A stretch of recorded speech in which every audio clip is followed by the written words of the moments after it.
ನಮಸ್ಕಾರ, ಕರುನಾಡು ಟಿವಿಗೆ ಸ್ವಾಗತ. ನಾನು ವಿನುತಾ ಎಚ್. ವೀಕ್ಷಕರೇ, ಹೊಸ ಬೆಳಕು ಕಾರ್ಯಕ್ರಮದಲ್ಲಿ ಕಳೆದ ಸಂಚಿಕೆಯಲ್ಲಿ ನಾವು ಹೆಣ್ಣಿಗೆ ಶಿಕ್ಷಣದ ಮಹತ್ವ ಎಷ್ಟಿರುತ್ತೆ ಅನ್ನುವಂತ ಮಾಹಿತಿನ ತಿಳಿಸ್ಕೊಟ್ಟಿದ್ವಿ. ಇಂದಿನ ಸಂಚಿಕೆಯಲ್ಲಿ ಹೆಣ್ಣಿನ ಸಾಂಸಾರಿಕ ಸಮಸ್ಯೆಗಳ ಬಗ್ಗೆ ನೋಡ್ತಾ ಹೋಗೋಣ. ಇದ್ರ ಬಗ್ಗೆ ಮಾಹಿತಿನ ತಿಳಿಸ್ಕೊಡೋದಕ್ಕೆ ನಮ್ಮ ಜೊತೆ ಅತಿಥಿಯಾಗಿ ಅವನಿಕಾ ಮೇಡಮ್ ಇದ್ದಾರೆ. ಬನ್ನಿ, ಅವರನ್ನ ಕಾರ್ಯಕ್ರಮಕ್ಕೆ ಸ್ವಾಗತಿಸ್ತಾ ಇಂದಿನ ಕಾರ್ಯಕ್ರಮವನ್ನ ಆರಂಭ ಮಾಡೋಣ. ಮ್ಯಾಮ್, ಹೊಸ ಬೆಳಕು ಕಾರ್ಯಕ್ರಮಕ್ಕೆ ಸ್ವಾಗತ. Thank you. ಹೆಣ್ಣು ಮದುವೆಯಾಗಿ ಮನೆಗೆ ಬಂದಾಗ ಸಾಕಷ್ಟು ಸಮಸ್ಯೆಯ ಸುಳಿಯಲ್ಲಿ ಸಿಲುಕ್ತಾಳೆ. ಯಾಕಂದ್ರೆ ಅಪ್ಪನ ಮನೆಯಲ್ಲಿ ಕಷ್ಟವನ್ನೇ ನೋಡದೆ ಬೆಳೆದಂತಹ ಒಬ್ಬಳು ಹೆಣ್ಣು ಮಗಳು ತನ್ನ ಗಂಡನ ಮನೆಗೆ ಸೇರಿದಾಗ ಸಾಕಷ್ಟು ಬದಲಾವಣೆಯನ್ನ ಕಾಣ್ಬೇಕಾಗುತ್ತೆ. ಅಲ್ಲಿನ ಸಾಮಾಜಿಕ ಪರಿಸರ ಬೇರೆ ಇರುತ್ತೆ. ಅಲ್ಲಿನ ಸಂಬಂಧಿಕರಾಗಿರ್ಬೋದು ಅಥವಾ ಕುಟುಂಬದ ಸದಸ್ಯರಾಗಿರ್ಬೋದು, ಕೆಲವೊಬ್ಬರ ಮನಸ್ಥಿತಿಗಳು ಕೂಡ ಒಂದೊಂದು ರೀತಿ ಇರೋದ್ರಿಂದ ಎಲ್ಲರಲ್ಲೂ ಹೊಂದಿಕೊಳ್ಳಬೇಕಾಗಿರುವಂತಹ ಸಮಸ್ಯೆ ಕೂಡ ಅವಳಲ್ಲಿ ಎದುರಾಗುವಂಥದ್ದು. ಇದು ಕೇವಲ ಒಂದು ಸಣ್ಣ ಉದಾಹರಣೆ ಅಷ್ಟೇ. ಇಂತಹ ಸಾಕಷ್ಟು ಸಮಸ್ಯೆಗಳ ಸುಳಿಯಲ್ಲಿ ಆ ಒಂದು ಹೆಣ್ಣು ಮಗಳು ಸಿಲುಕ್ತಾಳೆ. ಹಾಗಾದ್ರೆ ಮ್ಯಾಮ್, ಒಂದು ಹೆಣ್ಣು ಮಗಳು ಮದುವೆಯಾಗಿ ಬಂದಂತ ಸಂದರ್ಭದಲ್ಲಿ ಸಾಕಷ್ಟು ಈ ರೀತಿಯಲ್ಲಿ ಸಮಸ್ಯೆಯ ಸುಳಿಯಲ್ಲಿ ಸಿಲುಕ್ತಾಳೆ. ಅಂತಹ ಸಂದರ್ಭದಲ್ಲಿ ಆ ಹೆಣ್ಣು ಮಗಳು ಏನ್ ಮಾಡ್ಬೇಕು? ಹೌದು, ಮಹಿಳೆಯರು ಸಮಸ್ಯೆಯನ್ನ ಎದುರಿಸೋದಕ್ಕೆ ಒಂದು ಶಕ್ತಿಯಾಗಿ ಪರಿವರ್ತನೆ ಆಗಿದೆ. ಇದು ಮಹಿಳೆಯರು ಯಾವಾಗ ಧ್ವನಿ ಎತ್ತುತ್ತಾರೆ, ಯಾವಾಗ ಮುಂದೆ ಬರ್ತಾರೆ, ಯಾವಾಗ ನಾನು ಕೂಡ ಎಲ್ಲ ಕ್ಷೇತ್ರದಲ್ಲೂ ತೊಡಗಿಸ್ಕೊಳ್ತೀನಿ, ಗಂಡಿಗಿಂತ ನಾನು ಏನು ಕಮ್ಮಿ ಇಲ್ಲ ಅಂತೇಳಿ ಸಮಾನತೆಯನ್ನ ಪಡ್ಕೊಳ್ಳೋದ್ರ ಮೂಲಕ ಎಲ್ಲ ಕ್ಷೇತ್ರಗಳಲ್ಲೂ ಇವತ್ತೇನ್ ಇದ್ದೀವಿ, ಏನ್ ಧ್ವನಿ ಎತ್ತುತ್ತಾ ಇದ್ದೀವಿ, ಏನು ಹೋರಾಟಗಾರರಿದ್ದಾರೆ, ಎಲ್ಲ ಕ್ಷೇತ್ರದ ಮಹಿಳೆಯರಿದ್ದಾರೆ, ಇವ್ರನ್ನ ನೋಡಿ ಸಾಮಾಜಿಕವಾಗಿ ಸಾಮಾನ್ಯವಾಗಿರ್ತಕ್ಕಂಥ ಸಾಂಸಾರಿಕವಾಗಿ ಇರ್ತಕ್ಕಂಥ ಒಂದು ಕೆಲವರು ಹೆಣ್ಮಕ್ಳುಗಳು ಧ್ವನಿ ಎತ್ತದಾಗ ನಾವು ಕೂಡ ಹಂಗೆ ಆಗ್ಬೇಕು ಅನ್ನೋ ಶಕ್ತಿ ಎಲ್ಲ ಮಹಿಳೆಯರಲ್ಲೂ ಬರುತ್ತೆ. ಮನೇಲಿರ್ತಕ್ಕಂಥ ಗೃಹಿಣಿಯಾಗಿರ್ಬೋದು, ಅಥವಾ ಬೇರೆ ಕೆಲ್ಸಕ್ಕೆ ಹೋಗ್ತಾ ಇರೋರಾಗಿರ್ಬೋದು, ಅಥವಾ ಧೈರ್ಯನೇ ಇಲ್ಲಿರೋರಾಗಿರ್ಬೋದು, ಅಥವಾ ನಿಶಕ್ತಿ ಆಗಿರೋದು, ಧ್ವನಿ ಎತ್ತಕ್ಕೆ ಭಯ ಆಗಿರುವಂಥವ್ರು, ಈ ಯಾವ ಒಂದು ಕಾರಣಕ್ಕೋಸ್ಕರ ಅಥವಾ ಇನ್ಯಾರೋ ಒಂದು ಸುಳಿಯಲ್ಲಿ ಸಿಲುಕಿ ಹೆದರಿರುವಂತ ಮಹಿಳೆಯರಾಗಿರ್ಬೋದು, ಎಲ್ಲ ಸಮಾನತೆಯ ಮಹಿಳೆಯರಿಗೂ ಒಂದೇ ಒಂದು ಪದ, ಅದು ಧ್ವನಿ ಎತ್ತಿದ್ರೆ ಮಾತ್ರ ಆಗ ಶಕ್ತಿಯಾಗಿ ನಾವು ಪರಿವರ್ತನೆ ಆಗ್ತೀವಿ. ಕೆಲವರು ನೀವು ನೋಡ್ಬೋದು, ಮನೆಯಲ್ಲಿ ಸೊಸೆಯಾಗಿ ಫಸ್ಟ್ ಟೈಮ್ ಬಂದಾಗ ಏನು ಮಾತಾಡಲ್ಲ, ಹೋಗ್ತಾ ಹೋಗ್ತಾ ಹೋಗ್ತಾ ಆಕೆ ಬಾಯಿ ಜಾಸ್ತಿ ಆಗುತ್ತೆ. ಹೌದು, ಅದೇನಾಗುತ್ತೆ, ಎಲ್ಲ ಮನೆಯವ್ರಿಗೂ ನೋಡ್ದ ಬಂದಾಗ ಚೆನ್ನಾಗಿದ್ಲು, ಈ ಒಂದು ಶಕ್ತಿ ಇದೆಯಲ್ಲ, ಅದು ಮೊದ್ಲಿಂದನೂ ರೂಢಿಸ್ಕೊಂಡ್ರೆ ಮಾತ್ರ ಅದು ಒಳ್ಳೆ ಹೆಸರನ್ನ ಗಳಿಸ್ಕೊಳ್ಳಕ್ಕೆ ಸಾಧ್ಯ ಆಗತ್ತೆ. ಆದ್ರೆ ಹೋಗ್ತಾ ಹೋಗ್ತಾ ತನಗೆ ಬೇಕಾದ ಸ್ವಾರ್ಥಕ್ಕೆ ಬಳಸ್ಕೊಂಡಾಗ ಮಾತ್ರ ಆಕೆ ತಪ್ಪು ಗ್ರಹಿಕೆಗಳನ್ನ ಮನೆಯವರು ತಿಳಿಸ್ಕೊಳ್ತಾರೆ. ಆಕೆ ಮಾಡೋ ಒಂದು ತಪ್ಪಿದ್ದ ಬೇರೆ ಎಲ್ಲಾ ಹೆಣ್ಮಕ್ಳಿಗೂ ಕೆಟ್ಟ ಹೆಸರು ಬರುತ್ತೆ. ಸೊ ಹಂಗಾಗಿ ಧ್ವನಿ ಎತ್ತಬೇಕು, ಮಾತನಾಡ್ಬೇಕು, ಕೆಲಸ ಮಾಡ್ಬೇಕು, ಎಲ್ಲಿ ಯಾವಾಗ ಎಲ್ಲೆಲ್ಲಿ. ಆಯಾ ಹೆಣ್ಮಕ್ಳಿಗೆ ಸಂಬಂಧಪಟ್ಟಂಗೆ ಒಂದೊಂದು ಶಕ್ತಿ ನಮ್ಮಲ್ಲಿ ಇದೆ. ಒಬ್ರು ಅದು ವಿದ್ಯಾಭ್ಯಾಸದಾಗಿರ್ಬೋದು, ಒಬ್ರು ಏನಾದ್ರು ಕೈ ಕೆಲಸ ಮಾಡೋದಾಗಿರ್ಬೋದು, ಅಥವಾ ಬ್ಯೂಟಿ ಪಾರ್ಲರ್, ಬಟ್ಟೆ ಅಂಗಡಿ, ಈ ತರದ್ದು ಸಾಕಷ್ಟು ಬಿಸ್ನೆಸ್ ಲೈನ್ ಅಲ್ಲಿ ಮತ್ತೆ ಎಲ್ಲಾ ಕ್ಷೇತ್ರದಲ್ಲೂ ಹೆಣ್ಮಕ್ಳು ತೊಡಗಿಸ್ಕೊಳ್ಳುವಂಥದ್ದು ಏನಾಗಿರ್ಬೋದು, ಕಲಾವಿದರಾಗಿರ್ಬೋದು, ಅಥವಾ ರಂಗಭೂಮಿ ಕಲಾವಿದರಾಗಿರ್ಬೋದು, ಸಂಗೀತಗಾರರಾಗಿರ್ಬಹುದು, ಯಕ್ಷಗಾನದಲ್ಲೂ ಕೂಡ ಮಹಿಳೆಯರಿದ್ದಾರೆ. ಖಂಡಿತ ಮ್ಯಾಮ್, ಸಾಧಕರು ತುಂಬಾ ಜನ ಇದ್ದಾರೆ. ಮತ್ತೆ ಏರೋಪ್ಲೇನ್, ಒಂದ್ ಸೈಕಲ್ ಓಡಿಸೋಕ್ಕೂ ಭಯ, ಅಂತದ್ರಲ್ಲಿ ಹೆಲಿಕಾಪ್ಟರ್ ಓಡಿಸ್ತಾಳೆ ಅಂತಂದ್ರೆ ಅದು ದೊಡ್ಡ ಶಕ್ತಿ. ಅದು ಖಂಡಿತ ಆ ಒಂದು ಶಕ್ತಿನ ನಾವು ಮೈಗೂಡಿಸ್ಕೊಂಡು ನನ್ನ ಕೆಲಸ ಇದು, ನನ್ನ ಹಕ್ಕು ಅಂತ ಹೇಳಿದ್ರೆ ಮಾತ್ರ ಆ ಶಕ್ತಿ ನಮ್ಮ ಜೊತೆಗೆ ಸೇರುತ್ತೆ. ಹಾಗಾಗಿ ಸಾಂಸಾರಿಕದಲ್ಲಿ ಏನಾದ್ರೂ ತೊಂದರೆ ಆದಾಗ, ಇದಕ್ಕೆಲ್ಲ ಕ್ಷೇತ್ರದಲ್ಲಿ ಕೆಲಸ ಮಾಡೋರ್ದು ಒಂದೆಡೆ ಆದ್ರೆ, ಸಾಂಸಾರಿಕದಲ್ಲಿ ಹೆಣ್ಣು ಮತ್ತೆ ಗಂಡ, ಮಕ್ಕಳು, ಮರಿ ಮತ್ತೆ ಜೀವನ, ಇದಕ್ಕೆ ಸಂಬಂಧಪಟ್ಟಂತ ಮಹಿಳೆಯರಲ್ಲೇ ಜಾಸ್ತಿ ನೋವುಗಳು, ಆತಂಕಗಳು, ಆತ್ಮಹತ್ಯೆಗಳು, ಮಾನಹಾನಿಗಳು, ಮನೆ ಬಿಟ್ಟು ಹೋಗುವಂಥದ್ದು, ಮತ್ತೆ ಆಚೆಗಡೆ ಬಂದಾಗ ಎದುರಿಸಕ್ ಆಗದೆ ಬೇರೆ ತಪ್ಪು ದಾರಿನ ಹಿಡಿಯುವಂಥದ್ದು, ಗೆಲ್ಲಕ್ಕಾಗದೆ ಸೋತೆ ಅಂತ ಕೆಳಗೆ ಕುಸಿಯುವಂಥದ್ದು. ಇಂಥ ಮಹಿಳೆಯರು ಮೊದಲು ಆ ಶಕ್ತಿನ ಹುಡ್ಕೊಳ್ತಾ ಹೋಗ್ಬೇಕು. ಹೇಗೆ ಅನ್ನೋದಾದ್ರೆ, ನಿಮ್ಮ ಅಕ್ಕಪಕ್ಕಗಳಲ್ಲೇ ಇರ್ತಾರೆ. ನೀವು ಟಿವಿ ಮಾಧ್ಯಮಗಳಲ್ಲಿ, ಪೇಪರ್ಗಳಲ್ಲಿ, ಅಥವಾ ನಿಮ್ ಮೊಬೈಲ್ಗಳಲ್ಲೇ, ಫೇಸ್ಬುಕ್ ಅಲ್ಲಿ ಇವಾಗ ಸಾಕಷ್ಟು ಮನೆ ವಿಡಿಯೋಸ್ಗಳು ಬರ್ತಾ ಇದೆ. ಹಿಂಗಿರೋವಾಗ ನೀವೇನ್ ಮಾಡ್ಬೇಕು, ಅವ್ರನ್ನ ನೋಡ್ಬೇಕು, ಯಾರನ್ನಾದ್ರೂ ಒಬ್ಬರನ್ನ ಫಾಲೋವರ್ ಮಾಡ್ಕೋಬೇಕು. ಅಂತಂದ್ರೆ ಅವ್ರನ್ನ ಒಂದು ಗುರು ಆಗೋ, ಅಥವಾ ಒಂದು ಗುರಿ ಆಗೋ, ಅಥವಾ ಅವರ ಬೆನ್ನಿಂದೆ ಅವ್ರು ನಡ್ತಾ ಇರ್ತಕ್ಕಂಥ ದಾರಿಯಲ್ಲಿ ಹೋಗುವಂತ ಕೆಲ್ಸನೋ, ಇಂಥದನ್ನ ಮಾಡಿದ್ರೆ ಮಾತ್ರ ನೀವು ಏನೋ ಒಂದು ಶಕ್ತಿನ ಪಡ್ಕೊಳ್ಳಕ್ಕೆ, ನೀವೊಂದು ದಾರಿನಲ್ಲಿ ಹೋಗಕ್ ಒಂದು ಸಹಾಯ ಆಗತ್ತೆ. ನೀವು ಅದನ್ನೂ ಮಾಡ್ದೆ, ಹೇಳೋರ್ ಮಾತನ್ನು ಕೇಳ್ದೆ, ಮನೇಲಿರೋರ್ ಮಾತನ್ನು ಕೇಳ್ದೆ, ಹಿರಿಯರ ಮಾತನ್ನ ಮೊದಲೇ ಕೇಳಲ್ಲ, ಹೀಗಿರುವಾಗ ನಿಮ್ಮದೇ ಆದ ದಾರಿಯಲ್ಲಿ ಸೃಷ್ಟಿ ಮಾಡ್ಕೊಂಡು ಹೋಗ್ತೀನಿ ಅಂದ್ರೆ ನೀವು ಸೋಲ್ತೀರಾ. ಹಾಗಾಗಿ ಎಷ್ಟೋ ಮಹಿಳೆಯರಿಗೆ ನಾನು ಸಾಕಷ್ಟು ಕೌನ್ಸಿಲಿಂಗ್ ಅಲ್ಲೂ ಕೂಡ ಹೇಳಿದ್ದೀನಿ, ಅತ್ತೆ ಮಾವರ ಮುಂದೆ ಹೇಗಿರ್ಬೇಕು, ಗಂಡನ ಮುಂದೆ ಹೇಗಿರ್ಬೇಕು, ಮಕ್ಕಳ ಜೊತೆಲಿ ಯಾವ ರೀತಿ ನಾವು ಲಾಲನೆ ಪಾಲನೆ ಒಳಗಡೆ ಸೇರ್ಕೋಬೇಕು, ಅಕ್ಕಪಕ್ಕ ನೆರೆಹೊರೆಯವ್ರ ಜೊತೆ ಹೇಗಿರ್ಬೇಕು, ಪ್ರಾಣ ಸ್ನೇಹಿತರು ಬೇರೆ, ಹಾಗೆ ಪರಿಚಯಸ್ಥರು ಕೂಡ ಬೇರೆನೆ. ಈಗ ಈ ಮೂರನ್ನು ಇಷ್ಟು ಜವಾಬ್ದಾರಿಗಳನ್ನ ಸಾಮಾನ್ಯ ಮಹಿಳೆ ತೂಗಿಸ್ಕೊಂಡು ಹೋಗಿದ್ದೇ ಹೌದಾದ್ರೆ ಮುಂದಿನ ದಿನಗಳಲ್ಲಿ ಒಂದು ಶಕ್ತಿಯಾಗಿ ಪರಿವರ್ತನೆ ಆಗಿ ನೀವೊಂದು ಸಾಧನೆಯ ಹಾದಿಯಲ್ಲಿ ಹೋಗೋದ್ರಲ್ಲಿ ತಪ್ಪಿಲ್ಲ. ನಾವು ಮನೆಗೆ ಮಾತ್ರ ಮೀಸಲು ಅಂತ ನೀವು ತಪ್ಪಾಗಿ ತಿಳ್ಕೊಬಿಡಿ. ಪ್ರತಿಯೊಂದು ಹೆಣ್ಣು, ಕಟ್ಟ ಕಡೆಯ ಹೆಣ್ಣು, ಮೊದಲನೆಯ ಹೆಣ್ಣು, ಕೊನೆಯ ಹೆಣ್ಣು ತನಕ ಕೂಡ ಇದಕ್ಕೆ ಕೊನೆನೇ ಇಲ್ಲ ಸ್ತ್ರೀಗೆ. ಇದೊಂಥರ ಆಕಾಶದ ಎತ್ತರಕ್ಕೆ ಹೇಗೆ ವಿಶಾಲವಾಗಿ ಕಂಡಿಡಿಯಕ್ಕೆ ಆಗದಿರುವಂತ ಜಾಗ ಇದೆಯೋ ಅದೇ ತರ ಸ್ತ್ರೀ ಕೂಡ. ಹಾಗೆ ಸ್ತ್ರೀ ಎಂದರೆ ಅಷ್ಟೇ ಸಾಕೆ, ಅವಳಕ್ಕೆ ಪದಗಳೇ ಸಿಗೋದಿಲ್ಲ, ಪದಗಳೇ ಇಲ್ಲ. ಆಕಾಶದ ಬುತ್ತಿಯವರೆಗೂ ಅವಳ ಸಾಧನೆ ಇರುವಂತದ್ದು. ಇದನ್ನಾದ್ರೂ ನಾವು ಸ್ವಲ್ಪ ಗ್ರಹಿಸ್ಕೊಂಡು ಸ್ವಲ್ಪ ಶಕ್ತಿನ ತಗೊಂಡು, ಯಾಕಂದ್ರೆ ಒಂದು ತಟ್ಟೆಯಲ್ಲಿ ಎಲ್ಲಾನು ಸ್ವಲ್ಪ ಸ್ವಲ್ಪನೇ ಇರುತ್ತೆ. ಹೌದು, ಊಟ ಮಾತ್ರನೂ ಸ್ವಲ್ಪನೇ ಇರುತ್ತೆ. ಹಾಗಂತ ಎಲ್ಲವನ್ನು ಜಾಸ್ತಿ ತಿನ್ನೋಕ್ಕಾಗಲ್ಲ. ಹಾಗಾಗಿ ನಿಮಗೆ ಯಾವ ಕ್ಷೇತ್ರ ಇಷ್ಟನೋ ಅಥವಾ ಯಾರು ಇಷ್ಟ ಆಗ್ತಾರೋ, ಯಾರ ಮಾತುಗಳು ನಿಮಗೆ ಶಕ್ತಿ ತುಂಬುವಂತಹ, ಸ್ಫೂರ್ತಿ ತುಂಬುವಂತಹ ಮನಸ್ಥಿತಿ ನಿಮಗೆ ಬರುತ್ತೋ, ಅವ್ರ ಮೇಲೆ ಪ್ರೀತಿ, ಅಂಥವ್ರ ಮಾತನ್ನ ಕೇಳಿ ಅವರ ನಡೆಯಲ್ಲೇ ಅಥವಾ ಅವರ ಒಂದು ಗ್ರಹಿಕೆಯಲ್ಲಿ ನೀವು ಹೋಗಿದ್ದೆ ಆದ್ರೆ ಮನೆಯಿಂದನೂ ಗೆಲ್ತೀವಿ, ಸಮಾಜದಿಂದನೂ ಗೆಲ್ತೀವಿ. ಸಾಂಸಾರಿಕ ಹೆಣ್ಣು ನನಗೆ ಯಾವ ಕ್ಷೇತ್ರನೂ ಬೇಡ, ಸದ್ಯ ಮನೆಯಲ್ಲಿ ಒಳ್ಳೆ ಹೆಸರು ತಗೊಂಡ್ರೆ ಸಾಕು ಅನ್ನೋ ಮಹಿಳೆಯರಿಗೂ ಒಂದು ಅವಕಾಶ ಇದೆ. ತಗ್ಗಿ ಬಗ್ಗಿ ಬಾಳೋ ಅಂಥದ್ದಾಗಿರ್ಬೋದು, ಅತ್ತೆ ಮಾವನ ಗೌರವ ಕೊಡುವಂಥದ್ದಾಗಿರ್ಬೋದು, ಗಂಡನಿಗೆ ಪ್ರೀತಿ ಮಾಡೋ ಸಮಯದಲ್ಲಿ ಪ್ರೀತಿ ಮಾಡೋ ಅಂಥದ್ದು, ಆತನನ್ನ ಒಳ್ಳೆ ದಾರಿಗೆ ತಗೊಂಡ್ ಬರೋವಂಥದ್ದು, ಈ ರೀತಿಯಾದ ದಾರಿಗಳಲ್ಲಿ ಹೋಗಿ ಮಕ್ಕಳನ್ನು ಕೂಡ ಒಳ್ಳೆ ಎಜುಕೇಶನ್ ಕೊಡಿಸುವಂಥದ್ದು, ಉತ್ತಮ ಸಾಧನೆಯಲ್ಲಿ ನಡೆಯುವಂತಹ ಸನ್ಮಾರ್ಗವನ್ನು ತೋರಿಸ್ಕೊಡುವಂಥದ್ದು ಕೂಡ ತಾಯಿಯ ಕರ್ತವ್ಯ ಆಗಿರ್ತದೆ. ಹೌದು, ಇದು ಒಂದು ಮಹಿಳಾ ಶಕ್ತಿನೇ ಅಂತ ಹೇಳ್ಬೋದು. ನೀವು ಅಕಸ್ಮಾತ್ ಯಾವ್ದನ್ನ ಸಂಘ ಸಂಸ್ಥೆಗಳಲ್ಲಿ ಸೇರ್ಕೊಂಡಾಗ ಅಥವಾ ಹಣಕಾಸಿನ ವಿಚಾರದ ಸ್ವಸಹಾಯ ಸಂಘಗಳಾಗಿರ್ಬೋದು, ಅಲ್ಲೂ ಕೂಡ ಪ್ರೀತಿ ವಿಶ್ವಾಸಗಳನ್ನ ಗಳಿಸ್ತಾ, ಯಾರಲ್ಲೂ ಶತ್ರುತ್ವಗಳನ್ನ ನೋಡದೆ ಎಲ್ಲರನ್ನು ಕೂಡ ಪ್ರೀತಿಯಿಂದ ಕಾಣ್ತಾ, ಸೌಜನ್ಯದಿಂದ ನಾವು ಸಮ್ಯತೆಯಿಂದ ನಡ್ಕೊಂಡಿದ್ದೆ ಆದ್ರೆ ಆ ಮಹಿಳೆ ಸಾಂಸಾರಿಕವಾಗೂ ಕೂಡ ಒಂದು ದಿನ ಗೆಲ್ತಾಳೆ. ಆ ದಿನ ಯಾವತ್ತು ಬಂದೇ ಬರುತ್ತೆ ನಮಗೆ. ನಾವು ಸರಿದೂಗಿಸ್ಕೊಂಡು ಹೋಗುವಂತಹ ಶಕ್ತಿ ಉಳ್ಳವರಾಗ್ಬೇಕು, ಮತ್ತೆ ನಮ್ಮಲ್ಲಿ ಸೌಹಾರ್ದತೆ ಇರುವಂತ ಮನಸ್ಸು ಬರಬೇಕು. ಖಂಡಿತ. ಹೌದು. ಈ ಹೊಟ್ಟೆ ಕಿಚ್ಚು, ಈ ಹೊಟ್ಟೆ ಉರಿ, ಮತ್ತೆ ದ್ವೇಷ, ಅಸೂಹೆ, ನಾನು, ದುರಹಂಕಾರ ಇವನ್ನೆಲ್ಲವೂ ಕೂಡ ನೀವು ತ್ಯಾಗ ಮಾಡಿದ್ದೆ ಆದ್ರೆ ಒಬ್ಬ ಮಹಿಳೆ ಮನೆಯಲ್ಲಿ ಗೆಲ್ಲೋದಷ್ಟೇ ಅಲ್ಲ, ಹೊರಗಡೆನೂ ಗೆಲ್ತಾಳೆ ಅನ್ನೋ ಶಕ್ತಿ ನಮ್ಮಲ್ಲಿ ಇರುತ್ತೆ. ಇಷ್ಟೇ ಸಿಂಪಲ್. ವೀಕ್ಷಕರೇ, ನಿಮ್ಮಲ್ಲೇ ಒಂದು ಆತ್ಮಬಲ ಅನ್ನೋದು ನಿಮ್ಮಲ್ಲೇ ಇರುತ್ತೆ. ಅದನ್ನ ಹೊರ ತರುವಂತಹ ಪ್ರಯತ್ನ ನೀವೇ ಮಾಡ್ಬೇಕು. ನೀವೇ ಪ್ರಯತ್ನವನ್ನ ಪಟ್ಟಾಗ ನಿಮ್ಗೆ ಯಾವ ಒಂದು ಮೋಟಿವೇಶನ್ ಸಿಗುತ್ತೆ, ಯಾವ ಒಂದು ಕ್ಷೇತ್ರದಲ್ಲಿ ನೀವು ಅಚೀವ್ ಮಾಡ್ಬೇಕು ಅನ್ಕೊಂಡಿರ್ತೀರ ಅಂತವರನ್ನ ಮೋಟಿವ್ ಆಗಿ ತೆಗೆದುಕೊಂಡು ನೀವು ಆ ಒಂದು ಕ್ಷೇತ್ರದಲ್ಲಿ ಸಾಧನೆಯನ್ನ ಮಾಡಿದ್ರೆ ಅಲ್ಲೇ ಮೊದಲ ಹೆಜ್ಜೆ ನಿಮ್ಮ ಸಾಧನೆಗೆ ಪರಿಹಾರವನ್ನ ರೂಪದಲ್ಲಿ ಬರುವಂತದ್ದು. ಇನ್ನ ಮುಂದುವರೆದಂತೆ ಮ್ಯಾಮ್, ಯಾವುದೇ ಒಂದು ಹೆಣ್ಣು ಮಗಳು ಒಂದು ತನ್ನ ತಂದೆಯ ಮನೆಯನ್ನ ತ್ಯಜಿಸಿ ಆಗಷ್ಟೇ ಗಂಡನ ಮನೆಗೆ ಬಂದಿರ್ತಾಳೆ. ಆಗ ಬಂದಂತ ಹೆಣ್ಣು ಮಗಳಿಗೆ ಅಲ್ಲಿನ ಹೊಸ ವಾತಾವರಣಕ್ಕೆ ಹೊಂದಿಕೊಳ್ಳುವುದಕ್ಕೆ ಸ್ವಲ್ಪ ಸಮಯಾವಕಾಶ ಬೇಕಾಗುತ್ತೆ. ಆ ಒಂದು ಸಂದರ್ಭದಲ್ಲಿ ಇನ್ನೇನು ಹೊಂದಿಕೊಳ್ತಾ ಇರ್ತಾಳೆ, ಅಷ್ಟರಲ್ಲೇ ಮತ್ತೊಂದಷ್ಟು ಸಮಸ್ಯೆಗಳನ್ನ ಅವಳು ಎದುರಿಸ್ಬೇಕಾಗುತ್ತೆ. ಆ ಒಂದು ಟೈಮಲ್ಲಿ ಅವಳು ಹೇಗೆ ಫೇಸ್ ಮಾಡ್ಬೇಕು ಆ ಸಮಸ್ಯೆಗಳನ್ನ? ಹೌದು, ಈಗ ನಾವ್ ಇಷ್ಟೊತ್ತು ಹೇಳಿದ್ದು ಒಂದು ಹೆಣ್ಣು ಬದಲಾವಣೆಗೋಸ್ಕರ. ಅದೇ ರೀತಿ ಒಂದು ಹೆಣ್ಣು ಮಗಳಾಗಿ ಹುಟ್ಟಿ ಬೆಳೆದು ಓದಿ ಒಂದೊಳ್ಳೆ ವಯಸ್ಸಿಗೆ ಬಂದ ಮೇಲೆ ಮನೆಯವರ ಜವಾಬ್ದಾರಿ ಕಳ್ಕೊಳ್ಳೋಕೋಸ್ಕರ ಮದುವೆಯನ್ನ ಮಾಡಿದಾಗ, ಆ ಮದುವೆ ಮಾಡಿ ಹೊಸ ಮನೆಗೆ ಬಂದಾಗ ನಾವು ಒಟ್ಟದಾಗಿಂದ ನೋಡಿರ್ತಕ್ಕಂತಹ ತಂದೆ ತಾಯಿನ, ಅಣ್ಣ ತಮ್ಮನ್ನ, ಬಂಧು ಬಳಗನ, ಅಕ್ಕ ಪಕ್ಕದವ್ರನ್ನ, ಫ್ರೆಂಡ್ಸ್ಗಳನ್ನ ಎಲ್ಲರನ್ನು ಬಿಟ್ಟು ಏನೂ ಪರಿಚಯನೇ ಇಲ್ಲ. ಪಿನ್ ಪಾಯಿಂಟ್ ಕೂಡ ನಮಗೆ ಅವರ ಪರಿಚಯನೇ ಇಲ್ಲ, ಅವರ ಸಂಬಂಧಿಕರ ಪರಿಚಯ ಇರಲ್ಲ, ಅವ್ರ ಊರು, ಕೇರಿ, ಮನೆ, ವಾತಾವರಣ ಏನೂ ಗೊತ್ತಿಲ್ಲ. ಇಂಥ ಒಂದು ಹೊಸ ಜೀವನಕ್ಕೆ ಧೈರ್ಯವಾಗಿ ಕಾಲಿಟ್ಟು ತಾಳಿ ಕಟ್ಟಿಸ್ಕೊಳ್ತಾಳೆ ಅಂತಂದ್ರೆ ಈ ಶಕ್ತಿ ಇರೋದ್ರಿಂದಲೇ ಈ ಕಾರಣ.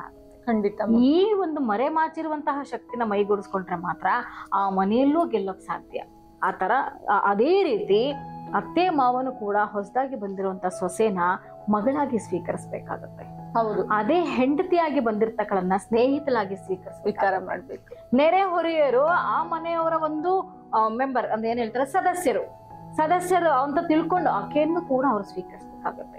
ಹೀಗೆ ಈ ತರ ಬದಲಾವಣೆಗಳು ಆದ್ಮೇಲೂ ಕೂಡ ಹೊಸ ಜೀವನದಲ್ಲಿ, ಹೊಸ ಬದುಕಲ್ಲಿ ಒಂದು ಹೊಸ ಹುರುಪು ಬರುತ್ತೆ. ಮತ್ತೆ ಅದೇ ಮನೆಯಲ್ಲಿ ಶಾಶ್ವತವಾಗಿ ಆಕೆ ಸೊಸೆಯಾಗಿ ನೆಲೆ ಹೊರ್ತಾಳೆ.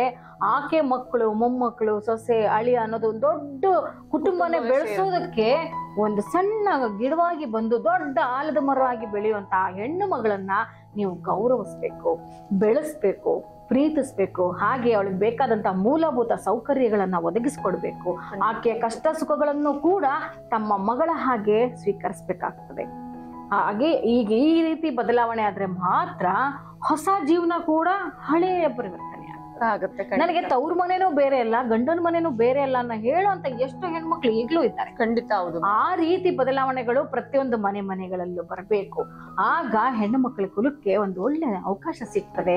ನನ್ನ ಸೊಸೆ ಇಷ್ಟು ಓದಿ ಮನೇಲಿ ಯಾಕಿರ್ಬೇಕು, ಆಯ್ತಮ್ಮ ನೀನ್ ಮನೇನೂ ಸೋಗಿಸ್ಕೊಂಡು ಹೊರಗಡೆ ಸಮಾಜದತ್ತೇನೂ ಒಂದು ಕಾಲಿಡು, ನಿನಗೆ ಬೇಕಾದಂತ ಕೆಲಸ ಮಾಡು, ಅದ್ರ ಒಳ್ಳೆ ಗೌರವನ್ನ ತಗೊಂಡ್ಬಾ, ನಮ್ಮ ಮನೆ ಕೀರ್ತಿನ ಬೆಳಗಿಸುವಂತ ಆಕೆಗೆ ನೀವು ಷರತ್ತನ್ನ ಹಾಕಿ ಕಳಿಸಿದ್ದೆ ಆದ್ರೆ ಆಕೆ ಭಯ ಭಕ್ತಿಯಿಂದ ನಿಮ್ಮ ಮನೆ ಕೂಡ ಬೆಳಗೋದಷ್ಟೇ ಇಲ್ಲ, ನಿಮ್ಮ ಮರ್ಯಾದೆಗೂ ಧಕ್ಕೆ ಬರ್ತಿರೋ ಹಾಗೆ ನಡ್ಕೋತಾರೆ. ಹೌದು ಮ್ಯಾಮ್. ನೀವ್ ಯಾವಾಗ ಅವಳ ಮೇಲೆ ಅನುಮಾನ ಪಡ್ತೀರಿ, ಯಾವಾಗ ನೀವು ಅವಳ ಮೇಲೆ ಗೌರವ ಇಡೋದಿಲ್ಲ, ಯಾವಾಗ ಅವಳು ಮನೆ ಬೆಳಗಿಸ್ತಾಳೋ ಇಲ್ಲವೋ ಅನ್ನೋ ಅನುಮಾನದಲ್ಲೇ ನೀವು ಮುಳುಗೋಗ್ತೀರಿ, ಆಕೆಯ ವಯಸ್ಸು ಕೂಡ ಹಾಗೆ ಕುಗ್ತಾ ಹೋಗುತ್ತೆ.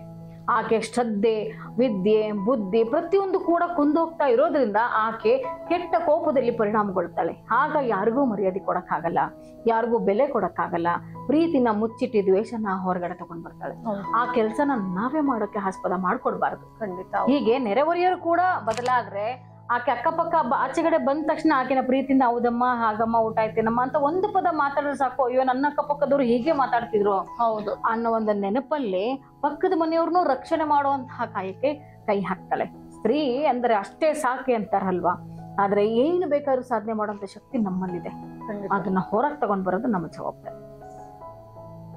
ಎಸ್ ವೀಕ್ಷಕರೇ, ಪರಿಚಯವೇ ಇಲ್ಲದಂತಹ ಒಂದು ಹೆಣ್ಣು ಮಗಳು ಇನ್ನೊಬ್ಬ ವ್ಯಕ್ತಿಯ ಜೊತೆ ಕೈ ಹಿಡಿದಿದ್ದಾಳೆ. ರಕ್ತ ಸಂಬಂಧವೇ ಇಲ್ಲದಂತಹ ಆ ಮಗಳು ಎಷ್ಟೋ ರಕ್ತ ಸಂಬಂಧದ ಗುಡಿಯಲ್ಲಿ ಬಂದು ಸೇರ್ತಾಳೆ. ಅದೇ ರೀತಿ ತನ್ನ ಪವಿತ್ರವಾದ ಗರ್ಭಗುಡಿಯಲ್ಲಿ ಆ ವಂಶದ ವಂಶೋದ್ಧಾರನನ್ನ ಎತ್ತುಕೊಡ್ತಾಳೆ. ಅಂತಹ ಹೆಣ್ಣನ್ನ ನಾವು ಮೊದಲು ಗೌರವಿಸ್ಬೇಕು. ಯಾಕಂದ್ರೆ ನಿಮ್ಮ ಮನೆಗೆ ಬಂದಂತ ಹೆಣ್ಣು ಮಗಳು ಇನ್ನೊಬ್ಬರ ಮನೆಯಲ್ಲಿ ಮಗಳಾಗಿ ಬೆಳೆದಿರ್ತಾಳೆ. ಅವಳಿಗೆ ನಿಮ್ಮ ಪರಿಸರಕ್ಕೆ ಹೊಂದ್ಕೊಳ್ಳೋದಕ್ಕೆ ಸ್ವಲ್ಪ ಸಮಯಾವಕಾಶ ಬೇಕಾಗುತ್ತೆ. ಆ ಸಮಯದಲ್ಲಿ ಅವಳು ನಿಮ್ಗೆ ಹೊಂದಿಕೊಳ್ಳಲಿ ಅಂತ ಬಯಸುವ ಬದಲು ನೀವೇ ಅವಳಿಗೆ ಸ್ವಲ್ಪ ಹೊಂದಾಣಿಕೆನ ಮಾಡ್ಕೊಂಡ್ರೆ ಸುಖ ಸಂಸಾರ ಸಾಕ್ತಾ ಹೋಗುತ್ತೆ. ಎಸ್, ಇನ್ನ ಮುಂದುವರಿದಂತೆ ಮ್ಯಾಮ್ ನಾನು ನಿಮ್ ಜೊತೆ ಮಾತಾಡ್ತಾ ಹೋಗ್ತೀನಿ. ಅದಕ್ಕೂ ಮುಂಚೆ ಒಂದು ವಿರಾಮವನ್ನು ತೆಗೆದುಕೊಂಡ್ಬಿಡೋಣ. ವೀಕ್ಷಕರೇ, ಹೊಸ ಬೆಳಕು ಕಾರ್ಯಕ್ರಮದಲ್ಲಿ ಒಂದು ಪುಟ್ಟ ವಿರಾಮ. ಕರುನಾಡು ಟಿವಿ ಮಾಧ್ಯಮದಲ್ಲಿ ಕೆಲಸ ಮಾಡಲು ಬಯಸುವ ಉತ್ಸಾಹಿ ಯುವಕ ಯುವತಿಯರಿಗೆ ಇಲ್ಲಿದೆ ಸುವರ್ಣಾವಕಾಶ. ಅರ್ಹತೆ: ಯಾವುದೇ ವಿಷಯದಲ್ಲಿ ಪದವಿ, ಸ್ಪಷ್ಟ ಕನ್ನಡ ಮಾತನಾಡಲು, ಓದಲು ಮತ್ತು ಬರೆಯಲು ಬರಬೇಕು. ಈ ಎಲ್ಲ ಅರ್ಹತೆ ನಿಮ್ಮಲ್ಲಿದೆ. ಹಾಗಿದ್ರೆ ಈ ಕೆಳಕಂಡ ಹುದ್ದೆಗಳಿಗೆ ಅರ್ಜಿ ಸಲ್ಲಿಸಿ. ನೇರ ಸಂದರ್ಶನದಲ್ಲಿ ಪಾಲ್ಗೊಳ್ಳಿ. ತಾಲೂಕು ಮತ್ತು ಜಿಲ್ಲಾ ವರದಿಗಾರರು, ಕಾರ್ಯಕ್ರಮ ನಿರ್ಮಾಪಕರು, ಕಾರ್ಯಕ್ರಮ ನಿರೂಪಕರು, ಜಾಹೀರಾತು ಪ್ರತಿನಿಧಿ, ಗ್ರಾಫಿಕ್ಸ್ ಡಿಸೈನರ್. ಹೆಚ್ಚಿನ ಮಾಹಿತಿಗಾಗಿ ಸಂಪರ್ಕಿಸಿ 9844478481.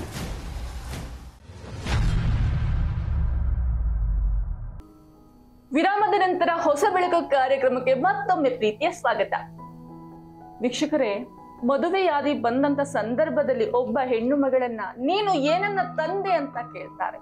ಅದ್ರ ಬದಲು ಏನನ್ನ ಬಿಟ್ಟು ಬಂದೆ ಅನ್ನುವಂತ ಒಂದು ಮಾತನ್ನ ಕೇಳಿ ಅವಳಿಗೆ ತುಂಬಾ ಖುಷಿ ಆಗುತ್ತೆ. ಯಾಕಂದ್ರೆ ಎಲ್ಲವನ್ನ ತ್ಯಜಿಸಿ ಅವಳು ಬಂದಿರ್ತಾಳೆ. ತನ್ನ ಕುಟುಂಬವನ್ನ ತ್ಯಜಿಸಿರ್ತಾಳೆ, ತನ್ನ ರಕ್ತ ಸಂಬಂಧವನ್ನ ತ್ಯಜಿಸಿರ್ತಾಳೆ, ತನ್ನ ಸಹಪಾಠಿಗಳು, ಸಹೋದ್ಯೋಗಿಗಳು, ಹಾಗೆ ನೆರೆಹೊರೆಯವರನ್ನ ತ್ಯಜಿಸಿ ಬಂದಿರ್ತಾಳೆ. ಅವರೆಲ್ಲವರ ಪ್ರೀತಿಯನ್ನ ಅವಳು ಇಲ್ಲೂ ಕೂಡ ಬಯಸ್ತಾ ಇರ್ತಾಳೆ. ಅಂತ ಪ್ರೀತಿಯನ್ನು ನಾವು ಕೂಡ ಕೊಡ್ಬೇಕಾಗುತ್ತೆ. ಹೆಸಿನ ಮುಂದುವರೆದಂತೆ ಮೇಡಮ್, ಇಲ್ಲಿ ಒಂದು ಹೆಣ್ಣು ಮಗಳು ತನ್ನ ಗಂಡನಿಗೆ ತುಂಬಾನೇ ಸಪೋರ್ಟಿವ್ ಆಗಿರ್ತಾಳೆ. ತನ್ನ ತಂದೆ ತಾಯಿಯನ್ನ ಬಿಟ್ಟು ಕೊಟ್ರು ಗಂಡನನ್ನ ಯಾವುದೇ ಕಾರಣಕ್ಕೂ ಬಿಟ್ಟು ಕೊಡಲ್ಲ. ಅಷ್ಟು ಪ್ರೀತಿಯನ್ನ ಮಾಡ್ತಾಳೆ ಒಂದು ಹೆಣ್ಣು ತನ್ನ ಗಂಡನನ್ನ.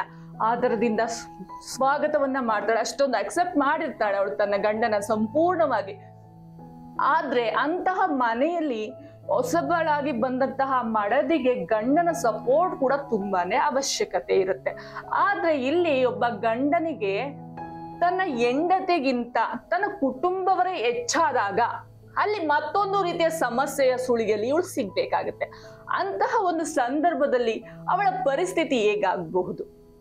ಹೌದು, ಸಾಕಷ್ಟು ಫ್ಯಾಮಿಲಿಗಳಲ್ಲಿ ಉದ್ಯೋಗಸ್ಥರಲ್ಲೂ ಕೂಡ ಅಥವಾ ಏನಾದ್ರೂ ಒಂದು ರಾಜಕೀಯದಲ್ಲಿ ಇರ್ಬೋದು. ಈಗ ಗ್ರಾಮ ಪಂಚಾಯತಿಗಳೆಲ್ಲ ಹೆಂಡತಿಗೆ ನಿಲ್ಲಿಸ್ಬಿಟ್ಟು ಗಂಡ ಆಡಳಿಕೆ ಮಾಡೋದು ನಾವು ನೋಡಿರ್ತೀವಿ. ಖಂಡಿತ. ಹಾಗೆ ಅದೇನು ಕೆಟ್ಟದೇನಲ್ಲ, ಅದು ಒಳ್ಳೇದು. ಯಾಕೆಂದ್ರೆ ಹೆಂಡತಿ ಓದು ಬರಹ ಬರ್ದಿಲ್ದೇ ಇರ್ಬೋದು, ಆದ್ರೆ ಅಲ್ಲಿ ಒಂದು ಮಹಿಳಾ ಸೀಟ್ ಇರುತ್ತಲ್ಲ, ಸೊ ಒಂದು ಆಕಾಂಕ್ಷೆಗೋಸ್ಕರ ಆ ಹೆಂಡತಿಯನ್ನ ಮುಂದಿಟ್ಟು ಆಮೇಲೆ ತದನಂತರ ಅವರು ಉಳಿದಂತಹ 5 ವರ್ಷಗಳ ಕಾಲ ಕೆಲಸ ಮಾಡ್ತಾರೆ. ಹೌದು. ಹಾಗೆ ಮುಂದುವರೆದ ಭಾಗದಲ್ಲಿ ಏನಾಗುತ್ತೆ, ಉದ್ಯೋಗಸ್ಥರಲ್ಲಿ ವ್ಯಾಪಾರಸ್ಥರಾಗಿರ್ಬೋದು ಅಥವಾ ಬಿಸ್ನೆಸ್ ಕಂಪನಿಗಳಾಗಿರ್ಬೋದು, ದೊಡ್ಡ ದೊಡ್ಡ ಕಂಪನಿಗಳಾಗಿರ್ಬೋದು, ಇದು ಸಾವಿರಾರು ರೂಪಾಯಿಂದ ಹಿಡಿದು ಕೋಟ್ಯಾಂತರ ರೂಪಾಯಿವರೆಗೂ ಆಗಿರ್ಬೋದು. ಇಂಥದ್ರಲ್ಲೂ ಕೂಡ ಗಂಡ ಹೆಂಡತಿ ದಂಪತಿಗಳಾಗಿ ಕೆಲಸ ಮಾಡೋರಿದ್ದಾರೆ. ಹೌದು. ನಮ್ಮ ಮಾಧ್ಯಮಗಳಲ್ಲೂ ಕೂಡ ಕೆಲವೊಂದು ಟಿವಿ ಚಾನೆಲ್ಗಳಲ್ಲಿ ಗಂಡ ಹೆಂಡತಿ ಆಗಿ ಕೆಲಸ ಮಾಡ್ತಾ ಇರೋರು ಕೂಡ ಇದ್ದಾರೆ. ಖಂಡಿತ ಇರುತ್ತೆ. ಎಲ್ಲಾ ಕ್ಷೇತ್ರದಲ್ಲೂ ಕೂಡ ಕೆಲವೊಂದೊಂದು ಜೋಡಿಗಳು ಈ ರೀತಿ ಸಪೋರ್ಟ್ ಮಾಡಿದಾಗ ಬಿಸ್ನೆಸ್ ಹಾಳಾಗೋಕೆ ಸಾಧ್ಯನೇ ಇಲ್ಲ. ಹೌದು. ರಾಜಕೀಯದಿಂದ ಕೆಳಗಡೆ ಬೀಳೋಕೆ ಸಾಧ್ಯನೇ ಇಲ್ಲ. ಅದೇ ತರ ಯಾವುದೇ ಸಂಸ್ಥೆಗಳಾಗಿರ್ಬೋದು, ಸಂಘಗಳಾಗಿರ್ಬೋದು, ಈ ರೀತಿ ಗಂಡ ಹೆಂಡತಿಗಳೆಲ್ಲ ಕೆಲಸ ಮಾಡ್ತಾ ಇರೋದ್ರಿಂದ ಅದೆಲ್ಲ ಒಂದ್ ಕಡೆ ಬಹುಶಃ ಇನ್ನೂವರೆಗೂ ಜೀವಂತವಾಗಿದೆ ಅಂತ ಹೇಳ್ಬೋದು. ಮನೆಯಲ್ಲಿ ಯಾಕೆ ಗಂಡ ಸ್ಪಂದಿಸೋದಿಲ್ಲ ಅಂತಂದ್ರೆ ಹೊರಗಿನ ವಾತಾವರಣ ಹೆಂಡತಿಗೆ ಗೊತ್ತಿರಲ್ಲ, ಒಳಗಡೆ ಇರುವಂತ ವಾತಾವರಣ ಗಂಡನಿಗೆ ಗೊತ್ತಿರೋದಿಲ್ಲ. ಈ ಒಂದು ಮಿಸ್ಕಮ್ಯುನಿಕೇಶನ್ಸ್ ಇಂದ ನನ್ನ ತಂದೆ ತಾಯಿ ಏನು ಅನ್ನೋದು ನನಗ್ ಗೊತ್ತು, ನನ್ನ ಅಣ್ಣ ತಮ್ಮಂದ್ರೆ ಏನು ಅನ್ನೋದು ನನಗ್ ಗೊತ್ತು, ನನ್ನ ಅಕ್ಕಪಕ್ಕ ಏನು ಅನ್ನೋದು ನನಗ್ ಗೊತ್ತು, ನನ್ನ ಮನೆ ಅಂದ್ರೆ ಏನು ನನಗ್ ಗೊತ್ತು, ನನ್ನ ಅಕ್ಕ ತಂಗಿರು ಏನು ಅನ್ನೋದು ನನಗ್ ಗೊತ್ತು ಅನ್ನೋ ಒಂದು ನಾನು ನನ್ನ ಅನ್ನೋದ್ರಿಂದ ಒಂಟಿಯಾಗಿರ್ತಕ್ಕಂಥ ಒಂದು ಹೆಂಡತಿ ಮೇಲೆ ಇರ್ತಕ್ಕಂತಹ ಈ ಒಂದು ದ್ವೇಷ ಏನಾಗುತ್ತೆ ಇವ್ರ ಮೇಲೆ ಹೇಳಿದಾಗ, ಈಗ ಅಣ್ಣ ತಂಗಿ ಅಂತಂದ್ಮೇಲೆ ಅಣ್ಣನ ಮೇಲೆ ಚಾಡಿ ಹೇಳೋದು ತಂದೆ ಹತ್ರ ಹೋಗಿ ಸಾಮಾನ್ಯ. ಅದೇ ತರ ಗಂಡ ಈಗ ಹೊಸ ಮನೆಗೆ ಬಂದ್ಮೇಲೆ ಆಕೆ ಯಾರ ಹತ್ರ ಹೇಳ್ಬೇಕು? ಅಣ್ಣ ಇಲ್ಲ, ತಮ್ಮ ಇಲ್ಲ, ಅಕ್ಕಪಕ್ಕದವ್ರಿಲ್ಲ, ಸ್ನೇಹಿತರಿಲ್ಲ, ಪರಿಚಯಸ್ಥರಿಲ್ಲ, ಅಪ್ಪ ಅಮ್ಮನೂ ಇಲ್ಲ. ಅದ್ ಎಲ್ಲ ಸಂಬಂಧಗಳನ್ನು ಹೊಸ ಸಂಬಂಧಗಳಲ್ಲಿ ನೋಡ್ತಿರ್ತಾಳೆ. ಬಾಮ ಇದಾನೆ, ಅಣ್ಣ ತಮ್ಮ, ಹೌದು, ಅಕ್ಕ ತಂಗಿಯರೇ ನಾದ್ನಿಯರಾಗಿರ್ತಾರೆ. ಇವಾಗ ಇದನ್ನ ಇದೇ ತರ ಅಲ್ಲಿಂದ ಒಂಥರ ಪರಿಚಯ ಇದ್ರೆ ಇಲ್ಲಿಂದವರ ಪರಿಚಯ, ಆದ್ರೆ ಜೀವನ ಒಂದೇ ಅಲ್ವಾ? ಹೌದು. ಹೀಗೆ ಗಂಡ ಬಂದ ತಕ್ಷಣ ಹೇಳ್ಕೊತಾಳೆ, ಅದನ್ನ ಸಮಾಧಾನವಾಗಿ ಕೇಳಿ ಏನಾಯ್ತು ಅಂತ ಇಬ್ಬರನ್ನು ಕೂರಿಸಿ ಸಮಾಧಾನ ಮಾಡಿ ಒಟ್ಟುಗೂರ್ಸ್ಕೊಂಡು ಹೋಗುವಂತ ಕರ್ತವ್ಯ ಇರ್ತಕ್ಕಂತ ಒಬ್ಬ ಗಂಡ ಹೆಂಡತಿ ಮೇಲೆ ದ್ವೇಷ ಮಾಡಕ್ಕೆ ಶುರು ಮಾಡ್ತಾನೆ. ಗಲಾಟೆಗಳಾಗ್ತವೆ. ಆ ಗಲಾಟೆ ಎಲ್ಲಿಗೆ ಹೋಗುತ್ತೆ ಅಂದ್ರೆ ಭವಿಷ್ಯ ಕೋರ್ಟ್ಗೆ ಹೋಗಿ ನಿಂತ್ಕೊಂಡ್ರೆ ವಿಚ್ಛೇದನ ಆದ್ರೂ ಸಿಕ್ಕತ್ತೆ, ಆದ್ರೆ ಕೊಲೆ ಮಾಡೋ ಮಟ್ಟಕ್ಕೂ ಹೋಗುತ್ತೆ, ಮನೆ ಬಿಟ್ಟು ಓಡಿಸೋ ಮಟ್ಟಕ್ಕೆ ಹೋಗುತ್ತೆ, ಒಂದು ಹೆಣ್ಣನ್ನ ನಿಂದಿಸೋ ಮಟ್ಟಕ್ಕೆ ಹೋಗುತ್ತೆ, ಒಂದು ಹೆಣ್ಣಿಗೆ ಅವಮಾನ ಮಾಡೋದ್ರ ಮಟ್ಟಕ್ಕೆ ಹೋಗುತ್ತೆ. ಅಂದ್ರೆ ಇವ್ರ ಮನೆಯವರೇ ಒಳ್ಳೆಯವರು, ಅವಳು ಬಂದಿರೋಳೆ ಕೆಟ್ಟೋಳ ಮೇಲೆ ಮದುವೆ ಯಾಕೆ ಬೇಕಿತ್ತು? ಈ ಒಂದು ಎಲ್ಲೋ ಇದ್ದಂತಹ ಒಂದು ಹೆಣ್ಮಗುನ ಕರ್ಕೊಂಡ್ ಬಂದ್ಬಿಟ್ಟು ನೀವು ಗೌರವ ಕೊಡ್ಲಿಲ್ಲ ಅಂತಂದ್ರೆ ಆಕೆಗೆ ಜೀವನದಲ್ಲಿ ನೀವು ಜೊತೆಯಲ್ಲಿ ಇರ್ತೀನಿ ಅಂತ ಹೇಳ್ಬಿಟ್ಟು ಇವಾಗ ನೀವು ಅವ್ರ ಜೊತೆಯಲ್ಲಿ ಅವಳು ಹೇಳೋ ಮಾತನ್ನ ನಿಮ್ಗೆ ಕೇಳಕ್ ಇಷ್ಟ ಇಲ್ಲ ಅಂದ್ರೆ ಅವಳ ಜೊತೆಲಿ ಎಲ್ಲಪ್ಪ ನಿಂತ್ಕೋತೀರಿ ಸಾಯೋವರೆಗೂ? ಇದು ಅರ್ಧ ವಯಸ್ಸಾದ ಮೇಲೆ ಪರಿಚಯ ಆಗುತ್ತೆ ಇವ್ರಿಗೆ ನಾನು ಹೆಂಡತಿ ಏನು ಅಂತ. 50 ವರ್ಷ 40 ವರ್ಷ ಆವಾಗ ಅವ್ರ ಮಕ್ಕಳು ಮದುವೆ ವಯಸ್ಸಿಗೆ ಬಂದು ಮದುವೆ ಮಾಡ್ಕೊಟ್ಟ ಮೇಲೆ ನನ್ನ ಹೆಂಡತಿ ಏನು ಅಂತ ನನಗ್ ಗೊತ್ತು ಅನ್ನೋ ಪದ 30 ವರ್ಷಗಳ ಕಾಲದ ಜೀವನನ ಹಾಳು ಮಾಡಿ ಇನ್ನೇನು ಕೈಲಾಗದೆ ಇರ್ತಕ್ಕಂಥ ವಯಸ್ಕರಾದ ಮೇಲೆ ಬಂದಂತಹ ಪ್ರಯೋಜನವಾದ್ರಿ ಏನಿಲ್ಲ. ಅದು ಇವಾಗ್ಲೇ ಅರ್ಥ ಮಾಡ್ಕೊಂಡ್ಬಿಟ್ರೆ ಜೀವನ ಸುಖಮಯವಾಗಿ ನೀವು ಬದುಕ್ಬೋದು, ಆಕೆಯೂ ಬದುಕ್ಬೋದು, ಇಡೀ ಸಮಾಜವೇ ನಿಮ್ಮ ನೋಡಿ ಇನ್ನೊಬ್ರು ಮನೇನು ಬದಲಾಗುತ್ತೆ. ಖಂಡಿತ. ಆದ್ರೆ ಗಂಡ ಅದು ಹೆಂಡತಿಗೆ ಸಪೋರ್ಟ್ ಮಾಡ್ಬೇಕಾಗಿರೋದು ನಿಮ್ಮ ಕರ್ತವ್ಯ. ಯಾರೋ ಏನೋ ಹೇಳಿದ್ರು ಅಥವಾ ನೀವೇ ಏನೋ ನೋಡಿದ್ರು ಕೂಡ ಕಣ್ಣಾರೆ ನೋಡಿದ್ರು ಕೂಡ ಪ್ರಮಾಣಿಸಿ ನೋಡು ಅಂತ ಹೇಳ್ತಾರೆ ಒಂದು ಶಾಸ್ತ್ರನ. ಹಿರಿಯರು ಅಷ್ಟಿಲ್ದೆ ಹೇಳಿಲ್ಲ, ಇದನ್ನೆಲ್ಲ ಅನುಭವಿಸಿ ಇದನ್ನೆಲ್ಲ ಪಂಚಾಯಿತಿ ಮಾಡಿ ಇದನ್ನ ಸರಿ ಮಾಡಿ ಕೆಲವರು ಸರಿ ಆಗದೆ ಇರೋ ಸಮಸ್ಯೆಗಳೇನು ನೋಡಿ ಇದರಿಂದ ಮುಕ್ತಿ ಆಗಿರ್ತಕ್ಕಂತಹ ಸಂಸಾರಗಳನ್ನ ನೋಡಿ ಈ ಪದಗಳನ್ನ ನಾವು ಆಗ್ಲೇ ಇತಿಹಾಸದಲ್ಲೇ ತಂದು ಕೊಟ್ಬಿಟ್ರೆ ಇವತ್ತಿಗೂ ನಾವು ಬಾಯಲ್ಲಿ ಆಡ್ತಿದೀವಿ. ಸೊ ಈಗ್ಲೂ ನಾವು ಅದನ್ನೇ ಮುಂದುವರ್ಸ್ಕೊಂಡು ಹೋಗ್ಬೇಕಾ? ಅದಕ್ಕೆ ಹೇಳೋದು ಗಂಡ ಆದವನ ಕರ್ತವ್ಯ. ಹೆಂಡತಿ ಏನೆಲ್ಲ ಮಾಡ್ತಾಳೆ, ಮನೆ ಕೆಲಸನೇ ಆಗಿರ್ಲಿ ಅಥವಾ ಉದ್ಯೋಗನೇ ಆಗಿರ್ಲಿ ಅಥವಾ ಮನೆಯಲ್ಲೇ ಉಳ್ಕೊಳ್ಳೋಂತ ಕೆಲಸನೇ ಆಗಿರ್ಲಿ, ಆಕೆಗೆ ಒಂಚೂರು ನೀವು ಸಮಾಧಾನ, ಸ್ಥೈರ್ಯ ನಾನಿದ್ದೀನಿ ನೀನು ಧೈರ್ಯವಾಗಿರುವಂತ ಒಂದು ಪದನ ಎಲ್ರ ಮುಂದೆ ಆಡಿದ್ರೆ ಆಕೆ ನಿಜವಾಗ್ಲೂ ನಿಮ್ಮ ದಾರಿಯಲ್ಲಿ ನಡೀತಾಳೆ, ನಿಮ್ಮ ವಂಶನ ಬೆಳಗುವಂತಹ ದೀಪ ಆಗಿರ್ತಾಳೆ. ಆದ್ರೆ ನೀವು ಆ ದೀಪಕ್ಕೆ ಆರಿಸುವಂತ ಕೆಲಸ ಮಾಡಿದ್ರೆ ಆಕೆ ಏನಾದ್ರೂ ಕೆರಳಿದ್ರೆ ಆ ಶಕ್ತಿ ಒಳ್ಳೇದು ಆಗುತ್ತೆ, ಅದೇ ಶಕ್ತಿ ಕೆಟ್ಟದ್ದು ಆಗುತ್ತೆ. ಅದು ಏನಾಗುತ್ತೆ, ಹೊರಗಡೆ ಹೋಗ್ಬಿಟ್ಟು ಈ ಡೌರಿ ಹರಾಸ್ಮೆಂಟ್ ಕೇಸ್ಗಳು, ಈ ಅತ್ಯಾಚಾರದ ಕೇಸ್ಗಳು, ಹಿಂಸಾಚಾರದ ಕೇಸ್ಗಳು, ಈ ಡೌರಿ ಆಕ್ಟ್ಗಳು, DP ಆಕ್ಟ್ಗಳು ಇಂಥವೆಲ್ಲವೂ ಕೂಡ ಮೈಗೂಡಿಸ್ಕೊಂಡು ಅವ್ರಿಗೆ ಮಾತು ಕೇಳ್ಕೊಂಡು ನೀವು ಒಂದು ಸತಿ ಮಾಡಿದ ತಪ್ಪನ್ನ ಆಕೆ ಎಲ್ಲಿ ತಗೊಂಡೋಗಿ ನಿಲ್ಲಿಸ್ತಾಳೆ ಅನ್ನೋ ಒಂದು ಪರಿಜ್ಞಾನ ಇಲ್ಲದೆ ಗಂಡು ಮಕ್ಕಳು ಹೆಣ್ಮಕ್ಳನ್ನ ನಡ್ಕೊಳ್ಳೋ ರೀತಿ ಇದು. ಅದೇ ಒಂದೊಂದು ಮನೇಲಿ ಪ್ರೀತಿದ ಬಗ್ಗೆ ಮಾತಾಡೋದು. ಖಂಡಿತ. ಅದೇ ಒಂದು ಹೆಂಡತಿಯೇ ಅವ್ರ ಅಪ್ಪ ಅಮ್ಮ ಏನೇ ಹೇಳಿ, ಅಣ್ಣ ತಮ್ಮಂದ್ರು ಏನೇ ಹೇಳಿ, ಅಕ್ಕಪಕ್ಕದವ್ರು ಏನೇ ಹೇಳಿ, ಅದ್ ಹೆಂಡತಿನ ಬಿಟ್ಕೊಡದೆ ಕೆಲಸ ಮಾಡ್ತಾರೆ, ಹೆಂಡತಿನ ಬಿಟ್ಕೊಳ್ದೆ ಸಂಸಾರ ಮಾಡ್ತಿರ್ತಾರೆ. ಅವಳು ಬೇಡಮ್ಮ, ಏನೋ ನಿಂದಿ ನೀನ್ ನೋಡ್ಕೊ, ಅವಳ್ದವ್ಳು ನೋಡ್ಕೊಳ್ತಾರೆ. ಸಾಮಾನ್ಯ ಪರಿಜ್ಞಾನ ಇದು. ಈ ಸಾಮಾನ್ಯ ತಿಳುವಳಿಕೆನೂ ಇಲ್ಲ ಅಂದ್ರೆ ಸಂಸಾರ ಎರಡು ಕಣ್ಣುಗಳಾಗಿ ಇರೋಕ್ ಸಾಧ್ಯನೇ ಇಲ್ಲ. ತಂದೆ ತಾಯಿ ಎಷ್ಟು ಮುಖ್ಯನೋ ಹೆಂಡತಿ ಮಕ್ಕಳು ಕೂಡ ಅಷ್ಟೇ ಮುಖ್ಯ. ಇವೆರಡನ್ನು ತೂಗಿಸ್ಕೊಂಡು ಹೋಗೋದು ನಿಮ್ಮ ಕೈಯಲ್ಲಿದೆ. ಹಾಗಾಗಿ ಆ ಹೆಣ್ಣಿಗೆ ಗೌರವ ಕೊಡಿ, ಅಥವಾ ಪ್ರೀತಿಸಿ, ಅಥವಾ ಮಾಡೋ ಕೆಲ್ಸಕ್ಕೆ ಸಾಥ್ ಕೊಡಿ. ಏನೂ ಮಾಡಿಲ್ಲ ಅಂದ್ರೂ ಆಕೆ ಮಾತಿಗಾದ್ರೂ ಮರ್ಯಾದೆ ಕೊಡಿ. ಆಗ ಸಂಸಾರ ಉಳಿಯುತ್ತೆ ಅನ್ನೋದು ನನ್ನ ಅನಿಸಿಕೆ. ಖಂಡಿತ ಖಂಡಿತ ಮ್ಯಾಮ್. ಯಾಕಂದ್ರೆ ಸರಿಯಾದ ತಂದೆ ತಾಯಿ ಸಿಗದೆ ಇದ್ದಾಗ ಅಲ್ಲಿ ಹೆಣ್ಣು ಮಗಳು ಎಷ್ಟು ಅನಾಥಳಾಗ್ತಾಳೆ, ಅದೇ ರೀತಿ ಸರಿಯಾದ ಗಂಡ ಸಿಗಲಿಲ್ಲ ಅಂದ್ರೂ ಕೂಡ ಅವಳು ಮತ್ತೆ ಅನಾಥಳಾಗ್ತಾಳೆ. ಇಲ್ಲಿ ತಂದೆ ತಾಯಿ ಎಷ್ಟು ಇಂಪಾರ್ಟೆಂಟ್, ಅದೇ ರೀತಿ ಹೆಂಡತಿ ಕೂಡ ತುಂಬಾನೇ ಇಂಪಾರ್ಟೆಂಟ್ ಆಗ್ತಾಳೆ. ಯಾಕಂದ್ರೆ ಒಬ್ಬ ಮಡದಿ ತಾಯಿಯ ಸ್ಥಾನವನ್ನ ತುಂಬಬಲ್ಲಳು, ಆದ್ರೆ ಅದೇ ತಾಯಿಯಿಂದ ಹೆಂಡತಿಯ ಸ್ಥಾನವನ್ನ ತುಂಬುವುದಕ್ಕೆ ಸಾಧ್ಯನಾ ಅನ್ನುವಂತ ಪ್ರಶ್ನೆಯನ್ನ ನಿಮ್ಮ ಮನಸ್ಸಿನಲ್ಲೇ ಮಾಡ್ಕೊಳ್ಳಿ. ಆಗ ಗೊತ್ತಾಗುತ್ತೆ ಹೆಂಡತಿಯ ಮಹತ್ವ ಏನು ಅನ್ನುವಂಥದ್ದು. ಇನ್ನ ಎಷ್ಟೋ ಮನೆಯಲ್ಲಿ ತನ್ನ ಮಗನ ಜೊತೆ ಹೆಂಡತಿ ತನ್ನ ಸೊಸೆ ಅನ್ಯೂನ್ಯವಾಗಿದ್ರೇನೆ ಸಹಿಸ್ಕೊಳಕ್ಕೆ ಸಾಧ್ಯ ಇಲ್ಲ. ಅಂದ್ರೆ ಒಂದು ರೀತಿ ನನ್ನ ಮಗ ಎಲ್ಲಿ ದೂರ ಹಾಕ್ತಾನೋ ಅನ್ನೋ ಭಾವನೆ ನಿಮ್ಮಲ್ಲಿ ಇರ್ಬೋದು. ಆದ್ರೆ ಯಾವುದೇ ಕಾರಣಕ್ಕೂ ಬಂದಂತ ಸೊಸೆ ತನ್ನ ಮನೆಯನ್ನ ಹೊಡಿಬೇಕು ಅಂತ ಖಂಡಿತ ಬಯಸಲ್ಲ. ನಿಮ್ಮ ಮಗಳು ಗಂಡನ ಜೊತೆ ಚೆನ್ನಾಗಿದ್ರೆ ಖುಷಿ ಪಡುವ ನೀವುಗಳು, ಅದೇ ನಿಮ್ಮ ಸೊಸೆ ಮಗನ ಜೊತೆ ಚೆನ್ನಾಗಿದ್ರೆ ಹೊಟ್ಟೆ ಉರಿ ಯಾಕೆ? ಸೊ ಇಲ್ಲಿ ಅತ್ತೆಯಾದವಳು ಮತ್ತೆ ಸೊಸೆಯಾದವರು ಇಬ್ಬರು ಕೂಡ ಹೊಂದಾಣಿಕೆ ಅಂತ ಇದ್ರೆ ಎಂತ ಸಮಸ್ಯೆಗಳನ್ನು ಕೂಡ ಪರಿಹಾರವನ್ನ ಮಾಡ್ಕೊಳ್ಬಹುದು. ಇನ್ನ ಮುಂದುವರೆದಂತ ಮೇಡಮ್, ನಾವು ಇಲ್ಲಿ ಆ ಒಂದು ಹೆಣ್ಣು ಮಗಳು ಗಂಡನ ಸಮಸ್ಯೆಯನ್ನ ಸುಳಿಯಲ್ಲಿ ಸಿಳುತ್ತಾಳೆ. ಅದಷ್ಟೇ ಅಲ್ಲದೆ ಮತ್ತೊಂದಷ್ಟು ಸಮಸ್ಯೆಗಳನ್ನ ಅವಳು ಎದುರಿಸ್ಬೇಕಾಗತ್ತೆ. ಅತ್ತೆಗೆ ನಾದನೀಯರಾಗಿರ್ಬೋದು, ಭಾವ ಬಾಮೈದರಾಗಿರ್ಬೋದು, ಅಂತವರ ಒಂದು ಕುಚ್ಚೇಷ್ಟೆ ಆಗಿರ್ಬೋದು, ಅಥವಾ ಒಂದು ಟೀಕೆಗಳಿಗೆ ಕೂಡ ಒಳಗಾಗ್ತಾಳೆ.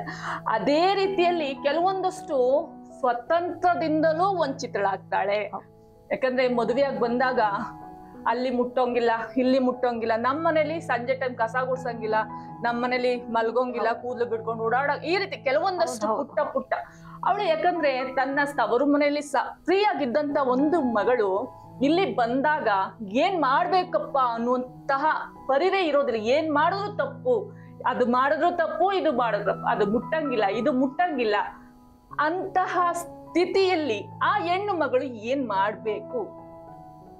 ಹೌದು, ಈ ಸ್ವತಂತ್ರಕ್ಕೆ ತಾರತಮ್ಯ ಬಂದಾಗ ಹೆಣ್ಮಕ್ಳಲ್ಲಿ ನೋವಾಗೋದು ಸಹಜ. ಹೌದು. ಅದೇ ಒಂದು ಮಗಳೇ ತನ್ನ ಅತ್ತೆ ಈ ರೀತಿ ಕೆಲಸ ಮಾಡ್ತಿರುವಾಗ ತನ್ನ ಮಗಳು ಊರಿಂದ ಬರ್ತಾಳೆ, ಅವಳು ಕೂಡ ಒಂದು ಗಂಡನ ಮನೆಗೆ ಹೋಗಿರ್ತಾಳೆ. ಹೌದು. ಆಕೆಗೆ ಇಲ್ದೇ ಇರುವಂತಹ ಸ್ವಾತಂತ್ರ್ಯಕ್ಕೆ ಅಡ್ಡಿ ಸೊಸೆಗೆ ಹಾಕ್ಬೇಕು ಅಲ್ವಾ? ಈ ರೀತಿ ಮಾಡಿದಾಗ ಸೊಸೆ ಕಣ್ಣಲ್ಲಿ ನೋಡ್ತಾಳೆ, ಅವ್ರ ಮಗಳಿಗೂ ಒಂದೇ ನ್ಯಾಯ, ನನಗೂ ಒಂದೇ ನ್ಯಾಯ ಅಂದ್ರೆ ಸಿಂಪಲ್. ಒಂದು ಮನೆಯಲ್ಲಿ ಆರಾಮಾಗಿ ನಡ್ಕೊಂಡು ಹೋಗ್ತಾ ಇರುತ್ತೆ. ಅವ್ರ ಪದ್ಧತಿಗಳು, ಅವ್ರ ಧರ್ಮದ ಪದ್ಧತಿಗಳಾಗಿರ್ಬೋದು, ಅಥವಾ ಅವ್ರು ನಡೆದು ಬಂದ ದಾರಿ, ಅವ್ರ ಅತ್ತೆ ಹೇಳ್ಕೊಟ್ಟಿದ್ದಂತಹ ಪದ್ಧತಿಗಳೇನಿದೆ ಅದ್ರ ಪ್ರಕಾರ ನಡೀತಾರೆ.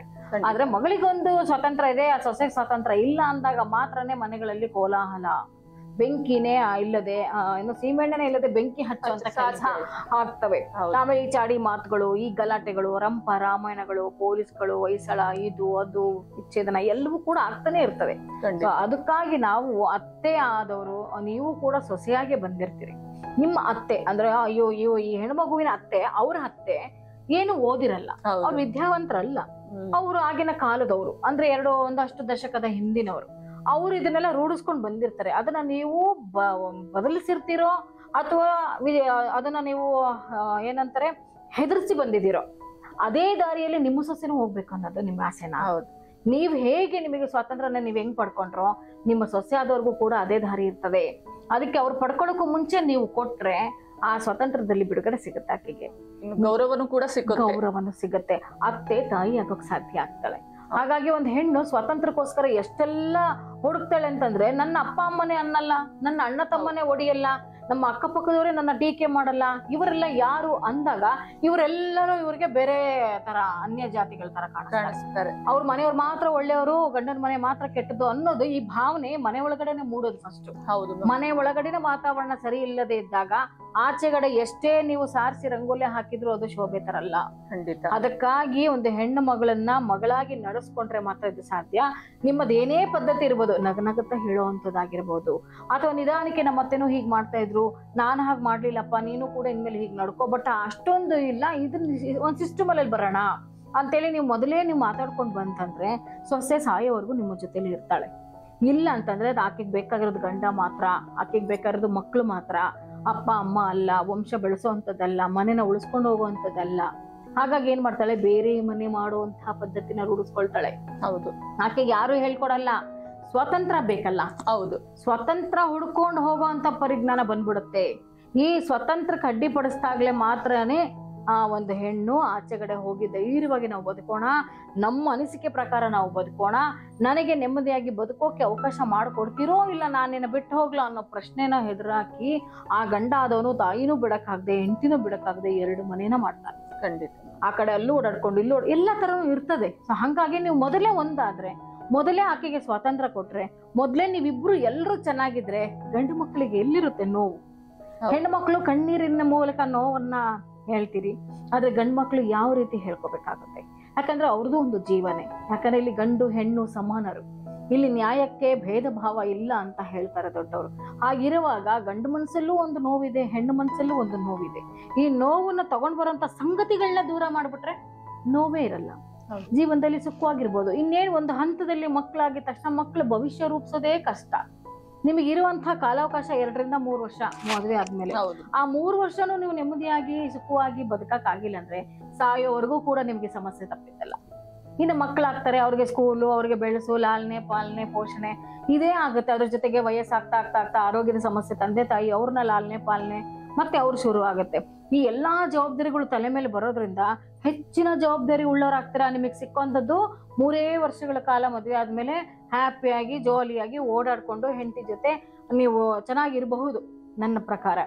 ಆ ಒಂದು 3 ವರ್ಷನೂ ನೀವು ನೆಮ್ಮದಿಯಾಗಿಲ್ಲ ಅಂದ್ರೆ ನೀವು ವಯಸ್ಸಾದ್ಮೇಲೆ ಮೆಲುಕು ಹಾಕುವಂತ ದಿನಗಳಾದ್ರೂ ಏನು? ಹೌದು, ಎಲ್ಲಿ ಹೋಗಿದ್ವಿ, ಎಲ್ಲಿ ಬಂದ್ವಿ, ಮದ್ವೆ ಆದ್ಮೇಲೆ ಚೆನ್ನಾಗಿದ್ವಿ, ಹಾಗಿದ್ವಿ, ಖುಷಿಯಾಗಿದ್ವಿ. ಅಲ್ಪ ಒಂದು ಕಾಲಾವಕಾಶದಲ್ಲಿ ಸಾಯೋವರೆಗೂ ಹೆಂಡತಿ ನೆನೆಸ್ಕೊಳ್ತಾಳೆ. ಖಂಡಿತ. ನೀವು ಮರ್ತಿರ್ಬೋದು, ಹೆಂಡತಿ ಅದನ್ನ ನೆನಪಿಸ್ತಾಳೆ. ಆದ್ರೆ ಅಂತ ದಿನಗಳೇ ಆಕೆಗೆ ನೀವು ಕೊಟ್ಟಿಲ್ಲ ಅಂದಾಗ ಆಕೆ ಯಾರ ಹತ್ರ ಸಂತೋಷವಾಗಿರ್ಬೇಕಾಗುತ್ತೆ? ಏನಾದ್ರೂ ಸಂತೋಷನ ಹುಡಿಕೊಂಡು ಹೋದ್ರೆ ಅಕ್ರಮ ಸಂಬಂಧ ಅಂತಾರೆ. ಏನಾದ್ರೂ ಯಾರ ಹತ್ರ ಕಷ್ಟ ಸುಖ ಹಂಚ್ಕೋತಾ ಇದ್ರೆ ಈಗ ಏನೋ ಮಾಡ್ತಿದ್ದಾಳೆ ಅಂತಾರೆ. ಮನೆಯಲ್ಲೇ ಸ್ನೇಹಿತರಾಗಿ, ಮನೆಯಲ್ಲೇ ಸಂಬಂಧಗಳಿಗೆ ಬೆಸುಗುಗಳಿಗೆ ಬೆಲೆ ಕೊಡಿ, ಭಾವನೆಗಳಿಗೆ ಮೌಲ್ಯತೆ ಕೊಡಿ. ನೀವು ಆ ಮೌಲ್ಯಗಳನ್ನೇ ಕಳೆದು ಹಾಕಿದ್ರೆ ಆಕೆ ಆಚೆಗಡೆ ಹೋಗೋದ್ ತಪ್ಪಿದ್ದಲ್ಲ, ಆಕೆ ಬೇರೆ ಕೆಲ್ಸಕ್ಕೆ ಹೋಗೋದ್ ತಪ್ಪಿದಲ್ಲ. ಈ ಮನೇಲಿರ್ತಕ್ಕಂಥ ಈ ಕಷ್ಟ ನಷ್ಟ ನೋವು ಅವಮಾನಗಳನ್ನೆಲ್ಲ ಪಕ್ಕಕ್ಕಿಟ್ಟು ಧೈರ್ಯವಾಗಿ ಕೆಲ್ಸಕ್ಕೆ ಹೋಗ್ತಾಳೆ. ಆ ಕೆಲ್ಸಕ್ಕೆ ಹೋದ ಸಮಯದಲ್ಲಿ ದುಡ್ಡೇನೋ ತಿಂಗ್ಳಿಗೆ ಬರುತ್ತೆ, ಖರ್ಚಿಗಾಗತ್ತೆ, ಆದ್ರೆ ಅವಳಿಗೂ ಕೂಡ ಭಾವನೆಗಳಿರ್ತಾವಲ್ಲ, ಖಂಡಿತ ಅವಳಿಗೂ ಕೂಡ ಮನಸ್ಥಿತಿ ಇರುತ್ತಲ್ಲ, ಅವಳಿಗೂ ಕೂಡ ಯಾರಾದ್ರೂ ನನ್ನ ರಕ್ಷಣೆ ಮಾಡೋರು, ಪ್ರೀತಿ ಮಾಡೋರು, ಆರೈಕೆ ಮಾಡೋರು ಬೇಕು ಅಂದಾಗ್ಲೇ ಇಂಥ ತಪ್ಪುಗಳಾಗ್ತವೆ. ಅದೇ ಗಂಡನ ಜೊತೆಗಿದ್ದ ಸಾಥ್ ಕೊಟ್ಟಾಗ ಅವಳಿಗೆ ಯಾವ ಪ್ರೀತಿನೂ ಅಕ್ರಮ ಪ್ರೀತಿ ಕೂಡ ಬೇಕಾಗಲ್ಲ. ಈ ಒಂದು ದುರಭ್ಯಾಸಗಳಿಂದ ನಡ್ಕೊಳ್ಳೋದ್ರಿಂದಾನೇ ಹೆಣ್ಮಕ್ಳು ದಾರಿ ತಪ್ತಾ ಇರೋದಕ್ಕೆ ಕಾರಣನೇ ನೀವುಗಳು. ಕೆಲವರು ಅತ್ತೆ ಮಾವಂದರು, ಮನೇಲಿರ್ತಕ್ಕಂಥವ್ರು, ಈ ವಾತಾವರಣ, ಈ ಒಂದು ನಿಮ್ಮ ಮೌಢ್ಯತೆ, ನಿಮ್ಮ ಮೂಢನಂಬಿಕೆಗಳು, ಇದರಿಂದನೇ ಒಂದು ಸಂಸಾರ ಜೀವನದ ಮಕ್ಕಳ ಭವಿಷ್ಯನೇ ಹಾಳಾಗ್ತಾ ಇದೆ. ಅದಕ್ಕಾಗಿ ಅದನ್ನೆಲ್ಲ ಬಿಟ್ಟು ಮಕ್ಕಳಿಗೋಸ್ಕರ ನೆಮ್ಮದಿಯಾಗಿ ಒಂದು ಕ್ಷಣ ಅವ್ರಿಗೆ ಧೈರ್ಯ ಕೊಟ್ಟು, ನಂಬಿಕೆ ಕೊಟ್ಟು, ನೀವು ಸುಖವಾಗಿರಿ, ಚೆನ್ನಾಗಿರಿ ಅಂತ ಆಶೀರ್ವಾದ ಮಾಡೋದು ಮುಖ್ಯ ಅಲ್ಲ, ಅದ್ರ ಪ್ರಕಾರ ನಡ್ಕೊಂಡು ಹೋಗೋದು ಮುಖ್ಯ ಆಗುತ್ತೆ. 10 ಜನಗಳ ಮುಂದೆ ಆಶೀರ್ವಾದ ಮಾಡ್ತೀರಿ, ಅವ್ರನ್ನ 1 ವರ್ಷ ಬದುಕಾಕ್ ಬಿಡಲ್ವಲ್ಲ. ಒಂದೇ 1 ವರ್ಷದ ತುಂಬಿ ಹ್ಯಾಪಿ, ಅವ್ರೇನೋ ಆನಿವರ್ಸರಿನೇ, ಮದುವೆ ದಿನ, ವಾರ್ಷಿಕೋತ್ಸವ ಮಾಡ್ಕೊಳಕ್ಕೆ ಬಿಡಲ್ವಲ್ಲ. ಅಷ್ಟೊತ್ತಿಗೆ ಸ್ಟೇಷನ್ ಮೆಟ್ಲತ್ ಬಂದಿರ್ತಾರಲ್ಲ, ಅಷ್ಟೊತ್ತಿಗೆ ಮನೆ ಹೊಡೆದೋಗಿರುತ್ತಲ್ಲ. ಹಾಡಿದ ಮಾತನ್ನ ಉಳಿಸ್ಕೊಳ್ಳೋಂತ ಶಕ್ತಿ ಹಿರಿಯರಲ್ಲೇ ಇರ್ತದೆ. ಆಕೆ ತಪ್ಪು ಮಾಡಿದ್ರೆ ಕೂರ್ಸಿ ಬುದ್ಧಿ ಹೇಳಿ, ಕೇಳಿಲ್ವಾ ಅವ್ರ ತಂದೆ ತಾಯಿನ ಕರೆಸಿ ಪ್ರೀತಿಯಿಂದ ಮಾತಾಡಿ ಊಟ ಮಾಡ್ತಾ ಹೇಳಿ. ದೂರ ಹೇಳೋದಕ್ಕಿಂತ ಊಟ ಮಾಡ್ತಾ ಬುದ್ಧಿ ಹೇಳ್ಬೋದಲ್ಲ. ಈ ತರ ಹೊಂದಾಣಿಕೆ ಆಗಿನ ಕಾಲದಲ್ಲಿ ಇತ್ತು, ಆಗಿತ್ತು, ನಮ್ಮ ತಾತ ಮುತ್ತಾತರ ಕಾಲದಲ್ಲಿ ಇತ್ತು. ಆದ್ರೆ ಈಗ ಅವಾಗ ಪತ್ರ ಇರ್ಲಿಲ್ಲ, ಮತ್ತೆ ಏನು ಫೋನ್ ಇರ್ಲಿಲ್ಲ, ಮತ್ತೆ ಊರಿಗೆ ಹೋಗಿ ಹೇಳ್ಬಿಟ್ಟು ವಿಷಯನ ತಿಳಿಸ್ಬೇಕಿಲ್ಲ, ಒಬ್ಬ ಮನುಷ್ಯನ ಕಳಿಸ್ಬೇಕಾಗಿತ್ತು. ಹೌದು, ಇಷ್ಟೊಂದು ಫಾರ್ಮಾಲಿಟೀಸ್, ಇಷ್ಟೊಂದೆಲ್ಲ ಅವಕಾಶ ನಮಗೆ ಇರ್ಲೇ ಇಲ್ಲ. ಈಗ ಒಂದ್ ನಿಮಿಷ ನಿಮ್ ಸೊಸೆ ನೋಡಿ ಬೇಕಾದ್ರೆ ವಿಡಿಯೋ ಕಳಿಸ್ತೀನಿ ನೋಡ್ಕೊಳ್ಳಿ ಅಂತಾರೆ. ಇಂಥ ಒಂದು ಪರಿಸ್ಥಿತಿಲಿ ಬರೀ ಯಂತ್ರಕ್ಕೆ ನಾವು ತಂತ್ರವಾಗಿದ್ದೀವಿ ಹೊರತು ನಮ್ಮ ಮನಸ್ಸಿನ ಭಾವನೆಗಳಿಗೆ ಮೌಲ್ಯಗಳನ್ನ ಹಾಳು ಮಾಡ್ಕೊಳ್ಬೇಕು. ಹೌದು, ಕೆಲವೊಂದ್ ಮನೆಗಳಲ್ಲಿ ಈಗಲೂ ಕೂಡ ಸುರಕ್ಷಿತವಾಗಿದ್ದಾರೆ, ಪ್ರೀತಿಯಿಂದಿದ್ದಾರೆ. ಎಲ್ಲ ಅತ್ತೆ ಸೊಸೆಂದ್ರೆಲ್ಲ ತಾಯಿ ಮಕ್ಳ ತರ ಇದ್ದಾರೆ, ನಾವು ಕಣ್ಣಾರೆ ನೋಡಿದೀವಿ. ಎಲ್ಲಿ ಜಗಳಗಳು ಆಗ್ತಾ ಇದೆಯೋ ಅಂಥವ್ರಿಗೆ ಈ ಮಾತುಗಳು ಬದಲಾವಣೆ ಮಾಡ್ಕೊಳಕ್ ಒಂದು ಅವಕಾಶ ಇದೆ. ಈ ಒಂದು ವೇದಿಕೆ ಉತ್ತಮವಾಗಿದೆ, ನಿಮಗೂ ಕೂಡ ಒಂದು ಒಳ್ಳೆ ವಿಚಾರ ಸಿಕ್ಕಿರಬಹುದು. ಅದನ್ನ ನೀವು ತಗೊಳ್ಳಿ. ಹೆಚ್ಚಿನ ಮಾಹಿತಿ ಬೇಕು ಅಂದ್ರೆ ನಮ್ಮ ಕಾರ್ಯಕ್ರಮನ ಸಂಪರ್ಕ ಮಾಡಬಹುದು. ಖಂಡಿತ ಮ್ಯಾಮ್. ಯಾಕಂದ್ರೆ ಎಷ್ಟೋ ಹೆಣ್ಣು ಮಕ್ಕಳಿಗೆ ಅತ್ತೆದಿರು ತಾಯಿ ಆಗಿರ್ತಾರೆ. ಈಗ ಕೆಲವೊಂದು ಅತ್ತೆದಿರು ಟಿವಿಯಲ್ಲಿ ಫಿಲ್ಮ್ಗಳನ್ನ ನೋಡ್ತಾ ಇರ್ತಾರೆ, ಧಾರಾವಾಹಿಗಳನ್ನ ನೋಡ್ತಿರ್ತಾರೆ. ಅಲ್ಲಿ ನೋಡಿ ಅತ್ತೆ ಸೊಸೆಗೆ ಕೊಡುವಂತ ಕಷ್ಟ ನೋಡಿ ಇಲ್ಲಿ ಕಣ್ಣೀರ್ ಆಗ್ತಾ ಇರ್ತಾರೆ. ಆದ್ರೆ ಅವರ ಮನೆಯಲ್ಲೇ ಸೊಸೆಗೆ ಅವರೇ ಕಷ್ಟ ಕೊಡ್ತಾ ಇರ್ತಾರೆ, ಮೌಲ್ಯತೆ ಇಲ್ಲ. ಅದೇ ಇಲ್ಲಿ ಕಾಣುವಂತ ಕಷ್ಟ ತೆರೆಯ ಮೇಲೆ ನೋಡಿದಾಗ ಬರುವಂತ ಭಾವನೆ ನಿಜ ಜೀವನದಲ್ಲಿ ಯಾಕೆ ಬರ್ತಾ ಇಲ್ಲ? ಸೊ ಅಲ್ಲಿಗೆ ಅರ್ಥ ಮಾಡ್ಕೊಳ್ಳಿ, ನಿಮಗೆ ನಾಟಕ ಅಷ್ಟೇ ನಿಮ್ಗೆ ಇಂಪಾರ್ಟೆಂಟ್ ಆಗ್ತಾ ಇದೆ, ಇಲ್ಲಿ ನೈಜ ಚಿತ್ರಣ ನಿಮ್ಗೆ ಬೇಕಿಲ್ಲ. ಸೊ ನಾನು ಹೇಳುವಂಥದ್ದು ಒಂದೇ, ಈಗ ಮೇಡಮ್ ಸಾಕಷ್ಟು ಮಾಹಿತಿನ ನಿಮ್ಗೆ ತಿಳಿಸ್ಕೊಟ್ಟಿದ್ದಾರೆ. ಇಲ್ಲಿ ಗಂಡನಾದವನಾಗಿರ್ಬೋದು, ಹೆಂಡತಿ ಆದವಳಾಗಿರ್ಬೋದು, ಅತ್ತೆ ಸೊಸೆ ನಾದಿನಿ ಅತ್ತಿಗೆ ಯಾರೇ ಇರಲಿ, ಎಲ್ಲರಲ್ಲೂ ಕೂಡ ಪರಸ್ಪರ ಹೊಂದಾಣಿಕೆಯ ಭಾವನೆ ಇರಬೇಕು ಅಷ್ಟೇ. ಯಾಕಂದ್ರೆ ಈ ಒಂದು ಕುಟುಂಬ ಅನ್ನೋದು ಬೆಂಕಿ ಪಟ್ಟಣವಿದ್ದಂತೆ. ಅದು ನೋಡೋದಕ್ಕೆ ಎಷ್ಟು ಕಡ್ಡಿಗಳನ್ನ ಸುಂದರವಾಗಿ ಜೋಡಿಸಿರ್ತಾರೆ, ಅದ್ರಲ್ಲಿ ಒಂದು ಕಡ್ಡಿಗೆ ಏನಾದ್ರು ಬೆಂಕಿ ತಗಲಿದ್ರೆ ಇಡೀ ಕುಟುಂಬವೇ, ಬೆಂಕಿ ಪಟ್ಟಣವೇ ನಾಶವಾಗುತ್ತೆ. ಅದೇ ರೀತಿ ಆ ಒಂದು ಸೊಸೆ ಆದವಳು ಕೂಡ ನಿಮ್ಮ ಕುಟುಂಬದ ಒಬ್ಬಳ ಸದಸ್ಯೆ. ಅವಳ ಜೀವನಕ್ಕೆ ನೀವು ಕೊಳ್ಳಿ ಇಟ್ರೆ ಆ ಕೊಳ್ಳಿ ನಿಮ್ಮ ಕುಟುಂಬವನ್ನೇ ಸುಡುತ್ತೆ. ಸೊ ಹಾಗಾಗಿ ಆದಷ್ಟು ಬೇಗ ಇಂತಹ ಸಂಸಾರಿಕ ಸಮಸ್ಯೆಗಳಿಂದ ಹೊರಬನ್ನಿ. ಎಸ್ ಮ್ಯಾಮ್, ನಿಮ್ಮ ಇವತ್ತಿನ ಕಾರ್ಯಕ್ರಮದಲ್ಲಿ ಸಾಕಷ್ಟು ಮಾಹಿತಿನ ತಿಳಿಸ್ಕೊಟ್ಟಿದ್ರ, ನಿಮ್ಗೆ ತುಂಬು ಹೃದಯ ಧನ್ಯವಾದಗಳು ಮ್ಯಾಮ್. ಧನ್ಯವಾದ. ಎಸ್ ನೋಡಿದ್ರಲ್ಲ ವೀಕ್ಷಕರೇ, ಇಂದಿನ ಹೊಸ ಬೆಳಕು ಸಂಚಿಕೆಯಲ್ಲಿ ಸಾಂಸಾರಿಕ ಸಮಸ್ಯೆಗಳ ಕುರಿತಂತೆ ಸಾಕಷ್ಟು ಮಾಹಿತಿಯನ್ನು ಅವನಿಕಾ ಮೇಡಮ್ ತಿಳಿಸ್ಕೊಟ್ಟಿದ್ದಾರೆ. ಮುಂದಿನ ಸಂಚಿಕೆಯಲ್ಲಿ ಮತ್ತೊಂದು ವಿಷಯದ ಜೊತೆಗೆ ನಾನು ನಿಮ್ಮನ್ನ ಭೇಟಿ ಮಾಡ್ತೀನಿ. ಅಲ್ಲಿವರೆಗೂ ನಮಸ್ಕಾರ. ಹೆಚ್ಚಿನ ಮಾಹಿತಿಗಾಗಿ ಸಂಪರ್ಕಿಸಿ ಹೊಸ ಬೆಳಕು ಕರುನಾಡು ಕನ್ನಡ ವಾಹಿನಿ private limited, 325 second floor CVS plaza, Nayandahalli bus stop, Mysuru road, Pantarapalya, Bengaluru 560039. Help line number 080267556667. WhatsApp ಹಾಗೂ ಟೆಲಿಗ್ರಾಮ್ ನಂಬರ್ 9845471101. ಇಮೇಲ್ ವಿಳಾಸ mdo7karunadu tv@gmail.com.